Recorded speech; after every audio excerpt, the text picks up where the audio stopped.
Boa noite, amados irmãos em Cristo Jesus. Mais uma vez estamos aqui reunidos, irmãos, para adorar ao Senhor, mesmo com toda essa situação que tem acontecido aí no mundo inteiro. O Senhor é digno de toda a honra, de toda a glória, de todo o louvor. Amém?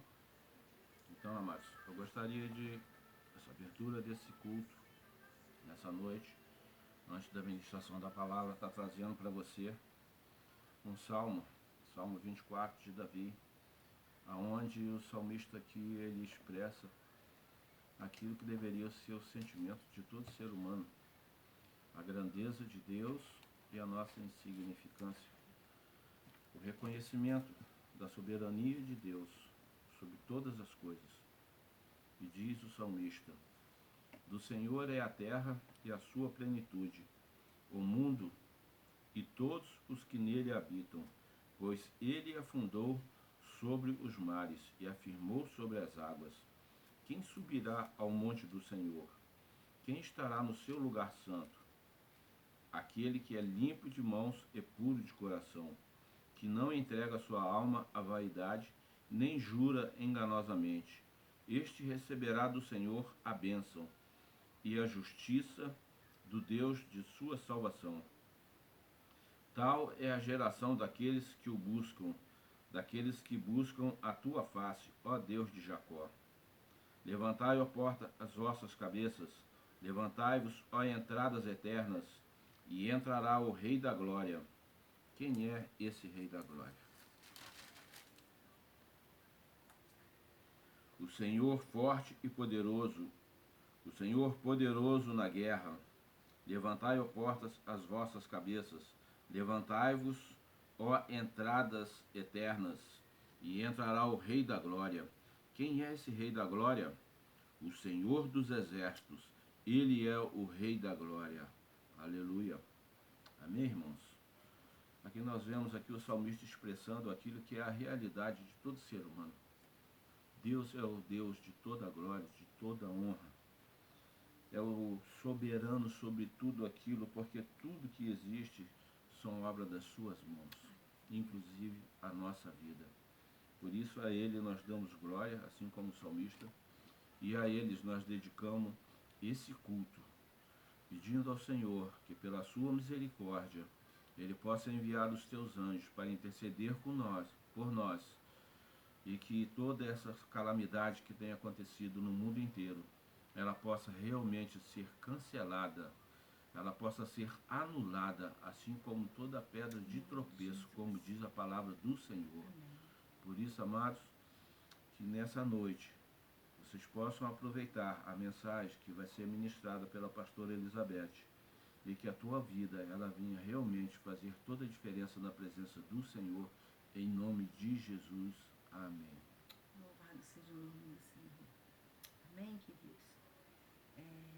Diante de tudo isso que foi dito, diante da palavra que é verdadeira e fiel em cumprir com todo o propósito que existe nela, nos unimos aqui agora, eu e meu esposo, no nome de Jesus, para trazer algo ao teu coração, trazer algo que falou o meu coração nessa tarde, porque nós sabemos que estamos vivendo um tempo, queridos, que buscar ao Senhor é a nossa prioridade.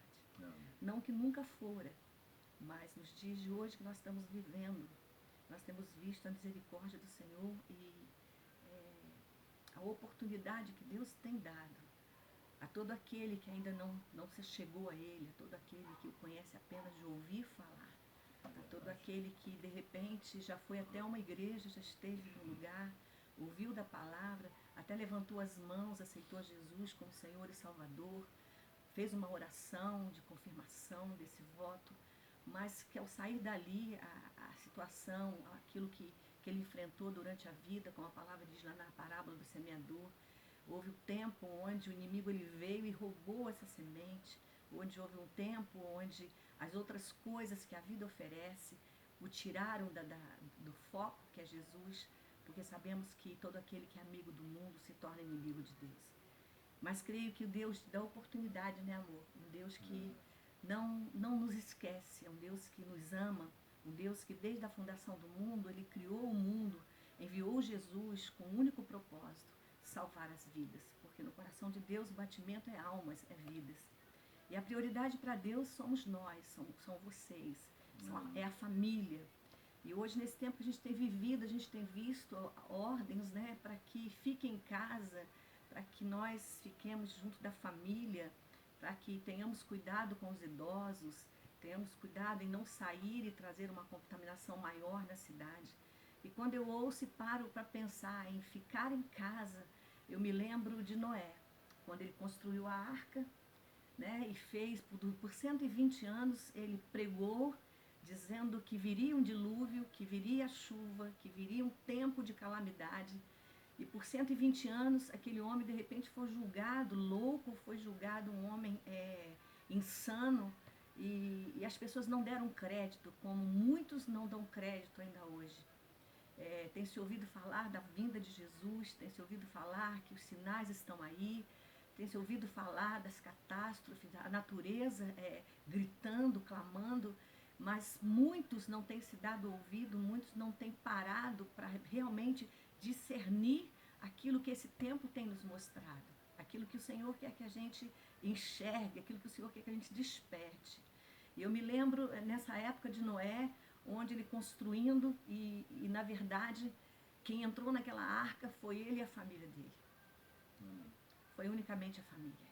Porque o resto não acreditou, o resto só no momento, acredito eu, quando viu acontecer aquilo que havia sido profetizado, aquilo que havia sido falado através da boca de Noé. Eu acredito que ali muitos depois quiseram entrar na arca, imploraram entrar na arca, mas já não puseram mais. Por causa de quê? Porque a porta se havia fechado. Então estamos num tempo de oportunidade, um tempo que não podemos fazer com que nossos ouvidos se fechem. A toda verdade tem sido pregada. Nunca foi tão assíduo a ministração da palavra. Você abre o Face, você abre a televisão, toda a mídia, sempre está falando da palavra de Deus, sempre está havendo um apelo ao arrependimento e à salvação. E eu acredito que isso vem de Deus, eu acredito que isso é permissão de Deus, para que verdadeiramente a família acorde, que a família desperte. E eu creio que a vontade desse Deus é isso, porque Ele não tem prazer na morte do ímpio. Então nós precisamos abrir os nossos ouvidos, e não somente os ouvidos naturais, mas o espiritual, para discernir e entender, né, amor? Entender e abrir o coração, para que aquilo que Deus tem falado, a gente possa trazer para dentro da nossa casa. Porque o maior púlpito é a nossa casa. É o único púlpito que verdadeiramente, que é o patrimônio de Deus para nós, é a nossa família. E esse púlpito dentro da nossa casa, ele precisa trazer a verdade que liberta. Ele precisa ministrar, não aquilo que a família quer ouvir, mas aquilo que a palavra de Deus tem nos ensinado. Então esse tempo de estarmos em casa, eu creio que é um tempo onde Deus tem preparado para nós, onde a família pode ser resgatada, onde aqueles que estão desviados, os filhos pródigos, possam verdadeiramente se voltar e poder dizer ao Senhor: pequei contra o céu e a terra, pequei contra o Senhor, e que possam, há um conserto, e aqueles que ainda não tiveram a oportunidade de receber Jesus como Senhor e Salvador, que nesse tempo eles podem atentar para aquilo que eles têm ouvido, que eles possam olhar ao redor e ver que realmente o Senhor está à porta e bate. E o coração precisamos abrir para que ele possa entrar e ele fazer morada, em nome de Jesus. Mas nessa noite eu quero trazer uma palavra que está lá em Mateus capítulo 9, versículo 1 a 6. Todo mundo deve conhecer, que fala sobre o paralítico que desceu do telhado, por 4 homens, né, o carregaram na maca e o levaram até Jesus. É um texto muito conhecido e eu não quero assim ler ele todo, porque leva muito tempo e a gente tem pouco tempo aqui, senão se torna um pouco cansativo você parar e a gente só está falando, e nós precisamos trazer o entendimento daquilo que a gente quer falar. E nesse texto, então, ele fala, lá no versículo 1, que, entretanto, Jesus, num barco, atravessou o mar e foi para a sua cidade. Alguns homens trouxeram-lhe um paralítico deitado em sua maca, e vendo a fé que eles tinham, Jesus disse ao paralítico: tenha bom ânimo, filho, porque seus pecados estão perdoados. Diante disso, alguns mestres da lei disseram a si mesmo: este homem está blasfemando. Conhecendo Jesus, seus pensamentos, lhe disse: por que vocês pensam maldosamente em seu coração? Que é mais fácil dizer: os seus pecados estão perdoados, ou levante-se e ande? Eu queria parar aqui agora nesse versículo, o versículo 9, não é, amor? Confere para mim. Levante-se, pegue a sua maca e vá para casa. Aqui Jesus deu 3 ordens a esse homem, a esse paralítico. Mas antes de dar essa ordem para esse paralítico, nós vemos aqui que esse paralítico ele precisou de 4 homens movidos pelo amor de Deus, movidos pela compaixão de Deus. Esses homens que se dispuseram a ir até onde estava esse paralítico e a trazê-lo até Jesus. Homens que foram movidos pela compaixão, homens que foram movidos pelo amor que deveria, com certeza, estava imprimido no coração deles.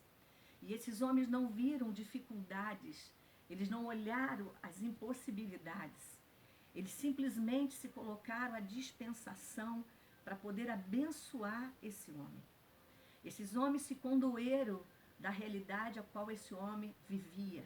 Um homem paralítico, um homem possibilitado de andar, um homem possibilitado de trabalhar, um homem possibilitado de prover para a família. Esses homens, esses 4 homens que carregaram essa maca, eles não viram dificuldade de subir ao telhado e colocar essa maca sob o telhado e fazer com que essa maca descesse até Jesus, para que Jesus visse esse homem e o curasse. Nós olhamos para esses homens e vemos fé nas atitudes dele. Assim também como nós olhamos para esse paralítico e nós vemos fé também.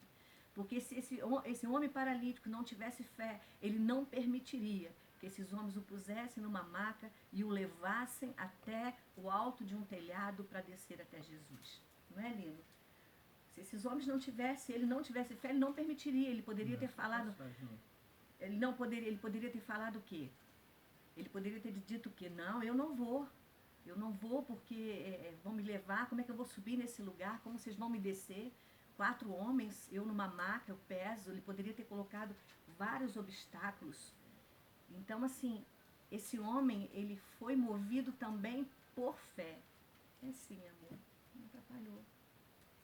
Poxa. O meu não descreve. Tá bom, amor. Tá, em Mateus, mas vai lá em Lucas. Em Lucas descreve essa fato.